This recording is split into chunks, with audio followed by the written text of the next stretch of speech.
السلام علیکم۔ واقعہ بئر معونہ۔ یہ واقعہ صحیح بخاری کی حدیث نمبر 4090 میں مفصلاً مذکور ہے۔ واقعے کی ابتدا اس طرح ہوئی کہ ایک دفعہ نجد کے قبیلے بنو کلاب کا سردار بنی عامر، جو بنو کلاب کی ایک شاخ، اس کا سردار عامر بن مالک بن جعفر کنیت ابو برا، حضور اکرم صلی اللہ علیہ وآلہ وسلم کے پاس پیٹ کے درد کی شکایت لے کر آیا۔ حضور اکرم صلی اللہ علیہ وآلہ وسلم نے اسے شہد کی ایک کپی مرہمت فرمائی اور فرمایا کہ شہد میں ہر بیماری کے لیے شفا ہے۔ وہ شکریہ ادا کر کے شہد لے کے چلا گیا۔ جب صحت یاب ہو گیا تو حضور اکرم صلی اللہ علیہ وآلہ وسلم کا شکریہ ادا کرنے کے لیے بطور ہدیہ 2 اونٹنیاں اور 2 گھوڑے نجد کے تحفے میں لایا۔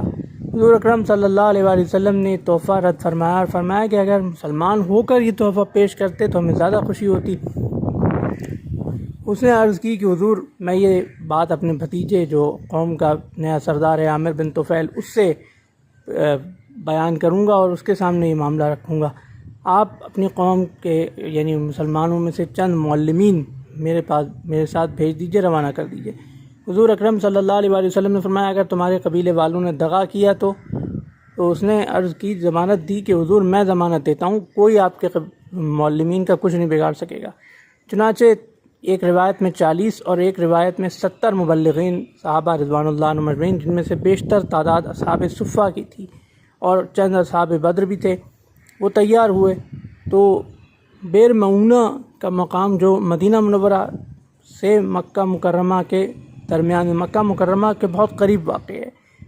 جب مدینہ منورہ سے چلے تب تک تو امن تھا، لیکن جیسے ہی مکہ مکرمہ کے قریب بئر معونہ کے مقام پر پہنچے تو ابو عامر وہاں سے چلا گیا اور جاتے ہوئے یہ کہہ گیا کہ میں اپنے بھتیجے سے بات کرنے جا رہا ہوں، پھر وہ آپ کو بلائے گا، جب تک آپ یہاں یہ کنواں ہے، اس میں پانی پی لیجئے، نہا لیجئے، تازہ دم ہو جائیے، آرام کر لیجئے۔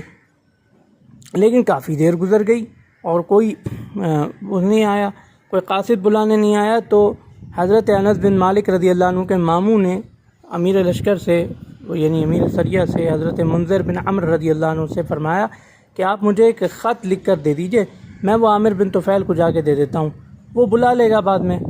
تو انہوں نے خط لکھ کے دے دیا اور حضرت انس بن مالک رضی اللہ عنہ کے ماموں جو بدری صحابی بھی تھے، وہ حضور اکرم صلی اللہ علیہ وآلہ وسلم کے قاصد کا یعنی امیر سریہ کا یہ خط لے کر عامر بن طفیل کے پاس گئے، لیکن عامر بن طفیل نے دغا کا مظاہرہ کیا، ایک ہاتھ تو خط لینے کے لیے بڑھایا لیکن دوسرے ہاتھ سے نیزہ مار کر انہیں شہید کر دیا۔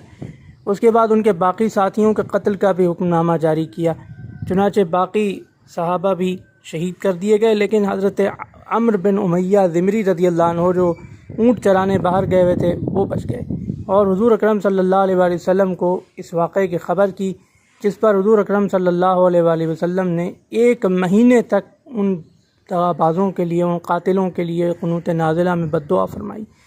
یہ مفصلاً اور مختصر واقعہ بئر معونہ صحابہ کرام اور مبلغین اسلام کی شہادت کا ایک دردناک واقعہ آپ کی خدمت میں پیش کیا۔ اللہ حافظ۔